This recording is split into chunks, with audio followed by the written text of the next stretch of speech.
guys? Always good. Welcome back on the Uncle Sharma channel. You know what time it is, and you know what time it is when I'm wearing these headphones instead of my usual mic setup. It means I haven't got much time.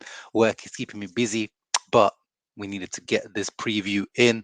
I have done a full preview, but on someone's podcast, the Porto podcast in English. So make sure you guys check them out on Spotify and all the various other streaming platforms. There was a 40, 50-minute episode that we did with them, previewing the game a little bit more in depth, answering their questions, getting their insight as well. They're feeling confident. Yeah, Rui, who was previewing the match with me, predicted a win for Porto, whereas I predicted a draw, uh, which takes us through to the next round. And as I said in that podcast, Inter, we have been saying for the last few weeks, if you guys have been following me, we are consistently inconsistent. You know, we lose or we win a big game, then we lose or draw the next one against a smaller team usually.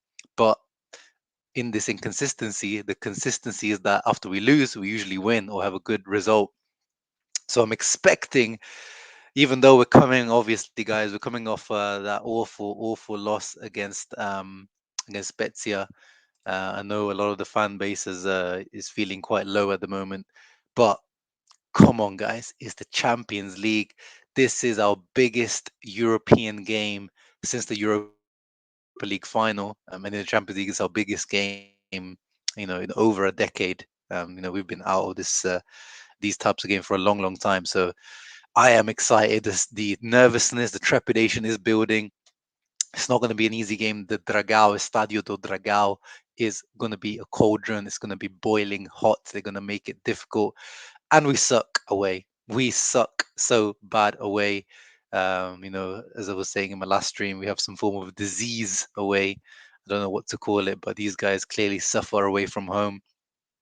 Um, but in Europe, we seem to be different beasts. Even last year, guys, remember we beat Liverpool at their home 1-0, even though it didn't take us through. We beat them away. At Barcelona this year, we managed to get a nice 3-3 result, which if Aslani scored could have been a win, or if he passed. So yeah, and a draw would take us to the next round. Porto, the thing is, Porto have recovered. They had injury issues in the first leg, but they have recovered a lot of important players. Galeno, who actually was forced, I think he was forced in that first game to play through his injury. He had to be subbed off early. João Mario, Rui was telling me he was injured, so he's starting here. So I don't know if Fotmob or SofaScore. Yeah, SofaScore also has him in. But of course, they're missing Otavio, the little shithouser that we were introduced in the first leg. Here he is, Otavio. So he's suspended. He's a massive, massive miss for them. Um, and now here it says Wanderson Galeno is suspended, but then he's playing there. Weird, weird. But anyway, Evan Nilsson's missing, Gabriel Veron's missing, but they've recovered pretty much everyone. Funnily, Correa says he's out there, but he is in the squad. He's back in training, just like Skriniar. But the actual injury that doesn't show here for Inter is Robin Gosens, who today was announced by Inter's social media, and they're on the website that he has picked up a small calf injury, um, which is a shame, but also indicates that this guy physically is just not the Gosens that we knew from Atalanta. This guy, the first time he's starting 3 games in a row, and then he gets an injury. Not a good sign. But although also he's not been managed well this season, mostly playing as a substitute. So obviously, it was going to happen at some point. Starting games back to back to back, he's going to get injured. But I was looking forward to Gosens potentially starting this game because he has looked. He hasn't looked great, but he's looked decent, like better than he has since his time at Inter. But Di Marco came on against Spezia since his injury, so he should be, in theory, back to fitness. Maybe not 100%, but maybe 80, 90%. He should be there. And we got no choice unless we shift Darmian to the left. SofaScore has Darmian starting. No, they have Skriniar starting, which is very unlikely. He's back in training, but I think only yesterday he took part of full team training. I doubt Inzaghi's going to risk him in such a key match. I think it's going to be Matty Doms or D'Ambrosio. Um, I don't know honestly who I want because Dumfries, even defensively now he's starting to be an issue because That penalty he gave away against Spezia, very clumsy, very silly. Um, it's difficult to decide. D'Ambrosio and Darmian, I feel like are just too similar to have on that side. No, they don't give us enough going forward.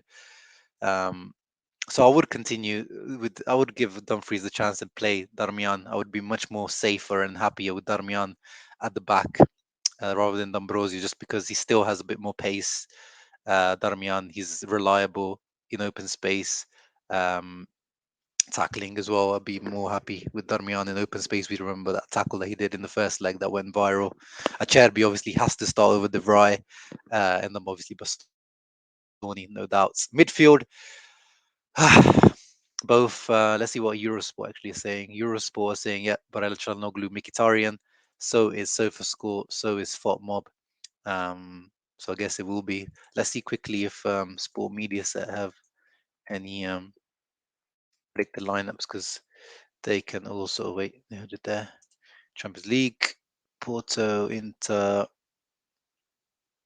Yeah, exact same lineup apart from Matty Dom starting. So yeah, that's probably the lineup I would go for. This is the tried and tested midfield, but I do want to see. I would have wanted to see the Brozo, Hakan, Barella midfield in this one. I think it would have been good to kind of control the game a little bit more with Brozovic and Hakan both in there. And Mkhitaryan, we keep saying it over and over to start resting him a bit more. And up front, Dzeko over Lukaku. Predicted ones though. This one has Lukaku. FotMob has Lukaku. Eurosport has Dzeko. So the Italian ones are saying Dzeko, and I think Sky Sport Italy also alluded to Dzeko being favourite. He's out of form, Dzeko, at the moment. He is out of form. I would want, again, just like I wanted in the first leg, I probably want Lukaku slightly ahead of Dzeko to be starting. Um, and that's the only way to get the best out of Lukaku. You have to keep playing him like how we've been playing Gosses. You have to play him. The physique of Lukaku, Gosses, these types of players means that they have to play 80, 90 minutes in a row. That's the only way you get them in shape. So it's a shame. But it is what it is. I think this lineup is good enough to get the result. And I hope they get the result. So let's see. Let's find out how these boys will cope tomorrow. As I said, I am nervous. I am excited. You guys drop your predictions in the comments down below. What's the final score going to be? Are Inter going through? Is this going to be a historic moment for Inter, or are they going to flop out in Zaghi? The pressure on his job builds more and more. Let me know in the comments down below. Ciao ragazzi, see you tomorrow for hopefully a happy post-match reaction. Ciao ragazzi, Porta, Inter, sempre, sempre. The champions!